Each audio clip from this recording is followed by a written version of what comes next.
Hello guys, welcome back to our channel. Episode ആരംഭിക്കുമ്പോൾ കാണിക്കുന്നത് നന്ദനയും അവന്തികയും സന്ധ്യയുമാണ്.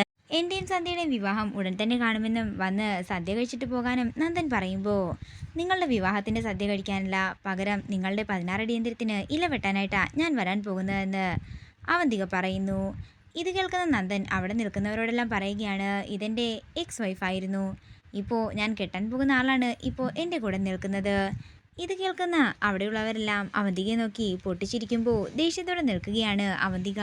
തുടർന്ന് സന്ധ്യയോട് പറയുകയാണ്, എൻ്റെ ഭർത്താവിനെ സ്വന്തമാക്കാനുള്ള നിന്റെ ആഗ്രഹമുണ്ടല്ലോ, അതെന്താണെങ്കിലും ഈ ജന്മത്ത് നടക്കാനേ പോകുന്നില്ല.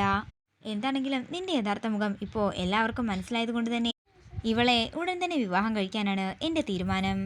ഇത് കേൾക്കുന്ന അവന്തിക ദേഷ്യത്തോടെ പറയുകയാണ്, ഞാൻ ജീവിച്ചിരിക്കുന്ന കാലത്തോളം എന്താണെങ്കിലും അത് നടക്കാനേ പോകുന്നില്ല, അല്ലെങ്കിൽ ഞാൻ മരിക്കേണ്ടി വരും. നീ അനുഭവിക്കും, നോക്കിക്കോ എന്ന് പറഞ്ഞ് സന്ധ്യയെ വെല്ലുവിളിച്ചുകൊണ്ട് അവന്തിക അവിടെ നിന്ന് പോകുന്നു. പിന്നീട് കാണിക്കുന്നത് ഹോസ്പിറ്റലാണ്. കുട്ടിക്കിടാൻ പോകുന്ന പേരിനെ കുറിച്ച് ചോദിക്കുകയാണ് മീര.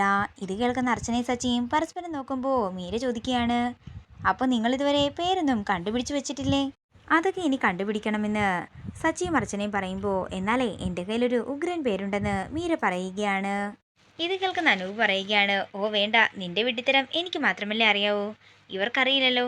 എന്താ അനൂപേട്ട ഇങ്ങനെ പറയുന്നത്? ഏട്ടത്തി നല്ല പേര് തന്നെയായിരിക്കും കണ്ടുവച്ചിരിക്കുന്നതെന്ന് അർച്ചനയും പറയുന്നു.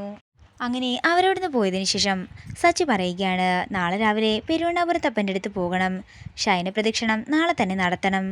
എനിക്ക് മനസ്സിലായി, ലക്ഷ്മി പറഞ്ഞിട്ടല്ലേ ഇപ്പോൾ ഇത് നടത്താൻ പോകുന്നത്. പഴയ ഓർമ്മകളെ. കുറച്ച് ദിവസമായി നീ എന്നെ കളിയാക്കാൻ തുടങ്ങിയിട്ട്, ഇനി അത് വിട്ടാൽ ശരിയാകില്ലല്ലോ എന്ന് പറഞ്ഞുകൊണ്ട് അർച്ചനയുടെ ചെവിക്ക് പിടിക്കുകയാണ് സച്ചി. നേരം പുലർച്ചെയാകുന്നു. പിന്നീട് കാണിക്കുന്നത് ശയന പ്രദക്ഷിണത്തിനായി ക്ഷേത്രത്തിലെത്തിയിരിക്കുന്ന സച്ചിയെയാണ്. അങ്ങനെ സച്ചി ശയന പ്രദക്ഷിണം ആരംഭിച്ചിരിക്കുകയാണ്. സച്ചിയെ സഹായിക്കാനായി ലച്ചുവും അതേസമയം തന്നെ അവിടെ എത്തുന്നു. അങ്ങനെ ശയന പ്രദക്ഷിണം നല്ല രീതിയിൽ തന്നെ പൂർത്തിയാക്കുകയാണ് സച്ചി. തുടർന്ന് പ്രാർത്ഥിച്ചതിന് ശേഷം സച്ചി ചിരിക്കുമ്പോൾ ലച്ചു ചോദിക്കുകയാണ്, അല്ല സച്ചിയേട്ടൻ എന്തിനാ ചിരിച്ചത്? അത് തനിക്ക് മനസ്സിലായില്ലേ എന്ന് സച്ചി ചോദിക്കുകയാണ്. അങ്ങനെ രണ്ടുപേരും കൂടി പഴയ കാര്യങ്ങളെല്ലാം ഓർത്തുകൊണ്ട് ചിരിക്കുന്നതാണ് കാണിക്കുന്നത്. പിന്നീട് കാണിക്കുന്നത് നെല്ലിശ്ശേരിയാണ്. സേതുവിൻ്റെ അടുത്തേക്ക് ചെല്ലുകയാണ് സന്ദീപും ആതിരയും ധനുഷും അനഘയും കൂടി. നിങ്ങൾക്ക് നാലുപേർക്കും എന്നോടെന്തോ പറയാനുണ്ടെന്ന് തോന്നുന്നല്ലോ എന്ന് സേതു ചോദിക്കുമ്പോൾ, പറയാനുണ്ടെന്നും ആദ്യം അത് സമ്മതിക്കേണ്ടത് അങ്കിളാണെന്നും അനഘ പറയുമ്പോൾ അതിന് ശരിവെക്കുകയാണ് ബാക്കിയുള്ളവരും. അതിന് ഞാനെന്ത് കാര്യമാണ് സമ്മതിക്കേണ്ടതെന്ന് സേതു ചോദിക്കുമ്പോൾ, ഞങ്ങൾക്ക് നന്ദേട്ടൻ്റെയും സന്ധ്യേച്ചിയുടെയും കാര്യമാണ് പറയാനുള്ളതെന്ന് സന്ദീപ് പറയുന്നു. നിങ്ങൾ പറയുന്നതൊക്കെ ശരി തന്നെയാണ്, പക്ഷെ അതിനു മുമ്പ് അവന്തികയുമായിട്ടുള്ള ബന്ധം ലീഗലി പിരിയേണ്ടതല്ലേ? വേണം, എത്രയും വേഗം ആ കാര്യത്തിൽ ഒരു തീരുമാനമെടുക്കണമെന്ന് സന്ദീപ് പറയുമ്പോൾ, ആ കാര്യത്തിൽ ഇനിയൊരു തീരുമാനമെടുക്കാനില്ലെന്നും പുകഞ്ഞുകൊള്ളി പുറത്ത് അത്ര തന്നെയാണെന്നും അനഘ പറയുന്നു. അതേസമയം അങ്ങോട്ടേക്ക് ചെല്ലുന്ന നന്ദൻ പറയുകയാണ്, ഏതെങ്കിലും ഒരു നല്ല വക്കീലിനെ കണ്ട് ഉടൻ തന്നെ സംസാരിക്കണം. അച്ഛാ, എനിക്കെന്താണെങ്കിലും ഇനിയൊരു ഭാരം ചുമക്കാനായി വയ്യ. നന്ദ, കുടുംബ കോടതിയിൽ ഒരു ഡിവോഴ്സ് കേസ് ഫയൽ ചെയ്താലുള്ള അവസ്ഥ നിനക്കറിയാവുന്നതല്ലേ? ഇതൊന്നും അവസാനിച്ച് കാണണം എന്നൊരാഗ്രഹമുള്ളവരല്ല വക്കീലുമാരൊന്നും തന്നെ.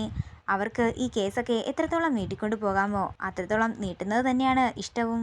നിന്റെ കാര്യത്തിൽ എന്താണെങ്കിലും അതുണ്ടാകരുതെന്ന് സേതു പറയുമ്പോൾ, എന്താണെങ്കിലും ഡിവോഴ്സ് നടക്കണ്ടേ? അതിന് ഇതല്ലാതെ വേറെ എന്ത് വഴിയാ ഉള്ളതെന്ന് ധനുഷ് ചോദിക്കുന്നു.